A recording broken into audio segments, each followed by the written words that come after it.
You ever feel like you're living inside of a magic show where the trick isn't sawing the lady in half, it's sawing your attention in half? Look at this hand while this one's over here. Tonight, I'm going to show you the smoke, the mirrors, and the sleight of hand the media has just pulled on millions of people. Strap in. They couldn't let this get out, guys, the main story of the night. I'm going to talk about a few other things, but they could not let the main story of tonight get out because of what had just occurred. Now, let's start with Act One, the Kimmel Circus. Everybody's favorite late night TV. I'm just kidding. Anyway, Jimmy Kimmel suspended. Man, the Patriots cheered. Trump got him. Leftists cried censorship. They were all over. Tears. You had Angelina Jolie today saying the worst thing in history. Blah, blah, blah, blah, blah. Right? They were saying, man, the FCC is pulling the strings. And what happened? Oh, man, today says, you know what? Jimmy Kimmel Live's coming back on tonight. Back on the air. That's it. Curtain down, show's over. So, no, not like the media alleged. How they try to blame Trump for censoring Jimmy Kimmel. The FCC didn't boot him. But you got to think, man, like the left was crying about this dude getting the wrist slap. And look, I cheered too. I ain't going to lie. I can't stand this dude. But I had a feeling it was all smoke. But anyway, they're crying about this dude right here and saying, oh, no free speech. They weren't saying that whenever PayPal canceled you because of what you posted or sold online. Bank of America didn't freeze his accounts. They froze yours. The FBI didn't raid his studio. They raided yours. Or, I mean, I guess if you're a podcast or whatever. No angry mob burned him out of his house. None of that. His bosses thought, look, man, the joke was ill-timed. They hit pause. Headlines detonated. Now, surprise, he's back like nothing happened. You got to get tired of that, right? But anyway, them crying that this is cutting free speech. Free speech means you don't go to jail. Okay, that means. And unfortunately, remember the guy who did the meme of Hillary Clinton? That dude went to jail. Okay, that is against First Amendment. Now, in the real world, it sucks because I want complete free speech, right? No censorship. This dude didn't get censored, man. He got shut down for a few days. And they cried. It's also upsetting, though, a lot of us cheered and nothing happened, man. It's theatrics. Manufactured outrage to feed the outrage machine. Because that's what they love doing. They love keeping us divided. They love keeping us worked up. Oh, man, they're coming after free speech. They're doing that, this, and that. Now, Trump did go on a rampage talking about cutting out certain news and this and that. And he did address the Smith-Monk Act, okay? That's Obama. He kept it in play where basically the media, the government can lie to you, okay? Now, another thing Trump has talked about is the Pentagon, okay? Pentagon, where we have news outlets reporting false information about our military activities, which they should not be doing. That's not something you should be doing. You should not be alarming American people with nonsense. And this is where the Smith-Monk Act comes in. And you're talking about, you know, Project Mockingbird, where they're gaslighting the public to believe various things, okay? Now, again, everybody fell for it, including me. Conservatives claim to win. I thought we got to win. We got Jimmy Kimmel off. I've been dying for that guy to get kicked off the air. He spends all night, every night, just crying, whining, right? But then the leftists, they scream depression. Finally, what we've been dealing with for the past forever.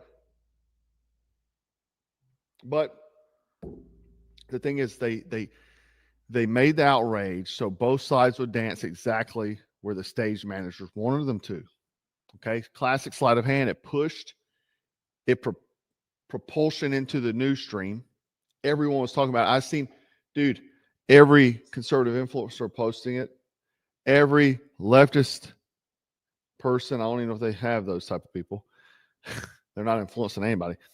But they were posting, oh, man, freedom of speech. It's funny, like whenever they were pro-gun, whenever Hunter Biden was about to go to jail for filling out his slip wrong.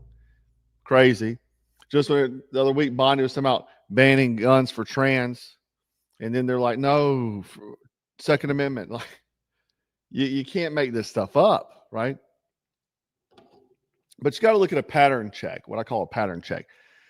Ask yourself this: while you were glued to the Jimmy Kimmel soap opera, what may have you missed? Because every time they shove a clown into the spotlight, it means something more important is happening in the dark. I've talked about this over and over again for years. And I learned about this from this one newscaster that used to be on Fox News. Okay. She runs a Instagram account called Smarter News. I think she's on YouTube now as well, but I had her on the show before many years ago. She was on Fox a long time ago. Anyway, she said that most legislation happens on Friday night. They slip it in when everybody's out on the weekend looking at sports ball and so on, and they slip these things in. And then so you come in Monday morning, there's a new news cycle, who won the big sports ball game, and so on. You don't listen to it. You don't pay attention to it. So it's part of the programming. They don't do this stuff by accident, guys. They've been playing this for a very long time. So you have to ask yourself, what are they slipping through? Now, what they slipping through is Act 2, the Ryan Routh trial. Okay. Enter story number 2. The one you didn't see trending. Ryan Routh, the man accused of trying to assassinate Trump on the golf course. His federal trial is happening right now. Courtrooms packed, evidence rolling in, jurors were shown. Listen to this. Because I made a lot of videos about that. And, they've talked about foreign intelligence, this and that. But one big thing that nobody's talking about because of the Jimmy Kimmel outrage and so on is that back in March 2024, just a little bit prior to him trying to get at Trump on the golf course, $162,000 landed in his daughter's bank account. Say what? Yes. $162,000. Same day, money starts moving between other accounts. It's not a meme. It's not a TikTok clip. That is evidence. So tell me, man. And then Thomas Crooks, dude, we don't know anything about the guy. I know everything about Tyler Robinson. Okay. I know nothing about Thomas Crooks to this day. A ghost, a phantom. He had 7 cell phones on him. Ryan Routh had 12, I think. And we know nothing about Thomas Crooks. He had offshore accounts. Now we got Ryan Routh getting $162,000 thrown in his account. Strange. And meanwhile, we have his daughter going on camera saying, hey, man, Dad's a kind-hearted man. He would never hurt anyone. Trying to tug on the heartstrings, sympathy clips, spreading. Social media eats up that stuff because sympathy drives clicks. Sympathy doesn't erase those wire transfers, ma'am. Sympathy doesn't erase those Venmo records. Sympathy doesn't erase the timestamps, okay? Right? This is where you had the divide, man. Courts deal in receipts. Social feeds deal in feelings. It's facts over feelings. Let me play the clip for you. The daughter of Ryan Routh, charged with attempting to assassinate Donald Trump, is speaking out for the first time in an interview you will see only on WPBF 25 News. Tonight, she is sharing how it feels to watch her father in court and what she hopes happens now. Thanks for joining us at 6. I'm Felicia Rodriguez. Investigative reporter Terry Parker just spoke with Sarah Routh, who says she wants the world to know the truth about her father. Despite the fact that he is on trial for allegedly attempting to shoot and kill Donald Trump last year, Sarah Routh tells me that her father, Ryan Routh, is a kind and gentle man who has never hurt anyone and who believes in the simple things in life. I just wanted the world to know who my dad is for who he is and not for what the media has painted him out to be. Sarah Routh says her father, Ryan Routh, is a loving father who spent his life helping others and doing good for the community. I mean, like, he's never wronged anybody. He's always been... Had never wronged anybody, but he tried to assassinate the president. Kind-hearted. devoted to helping other people, and he doesn't understand why there's not more support out there. Well, I mean, I understand. I understand clearly. he is on trial for allegedly attempting to assassinate a presidential candidate, which most people would say is not a good, kind, or gentle thing. Yeah, no comment on that. Yeah, no comment, of course. Sarah did not want to say anything about How much money does she get to say this from a foreign intelligence agency? her dad's defense strategy or the state's case that Routh allegedly planned to kill Donald Trump and set in a sniper's nest with a semi-automatic rifle before being spotted by a Secret Service agent. She does say she supports him 100%. She's been in court every day and calls him every night in jail, where he prepares for another day of representing himself, which Sarah says is not going well. She calls it bullying. They shut down every time he tries to say anything. And maybe he's not saying it right, but he's trying to say he's trying to get his point across, but he can't get that far. He gets shut down before he even gets to, explain it. So it's really frustrating for us to watch. Sarah's brother, Orrin Routh, is slated to testify in his father's behalf. Sarah says she's just trying to be there for her dad. What do you hope to come out of this trial? You can look right at here. Yeah. Obviously, I hope my dad comes home. But we'll see. The prosecution saying today they plan to rest their case by Thursday of next week, and then it will be Ryan. At what point did this man think it was a good idea to represent himself as well? Like, he didn't have somebody like just say, hey, dude, maybe you shouldn't try this. And you're wondering why things are getting shut down. It's because you're not a freaking attorney, right? But the thing is why is it that she is speaking so highly of him? She had $162,000 moved in, wire transfers everywhere. But the brother, now, he's going to testify a completely different story. That Ryan Routh's a psychopath, okay? But again, it's facts over feelings, man. So the thing is what she's trying to do is trying to sugarcoat everything. And most people let feelings win. That's how the real story gets buried under the hashtags, okay? Now, the thing is, I want to tell you this. People, nobody's talking about this. This man trying to take out Donald Trump as well right after Thomas Crooks, who's a ghost, a phantom operative. But then Ryan Routh, right after, tries to do the same thing. Why are you not hearing about this? Right? You're not hearing about the court transcripts. You're not hearing about anything. You're just seeing this lady paint a picture that he's some awesome dad. Now, while that should have been a huge story, it should have been. Let's talk about Act 3, the Gulfport horror. This is the darkest story of the week, and the one you didn't even hear about. Unless you live in maybe Florida, Gulfport, you might have heard about it. A 38-year-old woman named Kirsten Strang riding her e-bike. A 22-year-old drunk behind the wheel of his Nissan Altima hits her at a high rate of speed. Her body lands on a windshield. He drives 8 blocks with her body stuck there before it finally falls off. She dies at the scene. Guess what he does? He flees. He flees. Cops catch him. They give him a DUI, manslaughter, vehicular homicide, leaving the scene. Now, they did give him a bail option, just FYI. That's not a car accident. That's horror. That is horror. Now, I don't know anything about Kirsten, but she's 38. Probably has some people in her life, maybe some kids, what have you, out for an e-bike ride. This should have been 24/7 national news, every outlet blasting this. But let me tell you something right now. If the pigmentation was changed, you better believe there would be riots. There would be absolute chaos in Florida. Kirsten would have rioters outside her house. Her family would be getting death threats. But instead, what we have is crickets.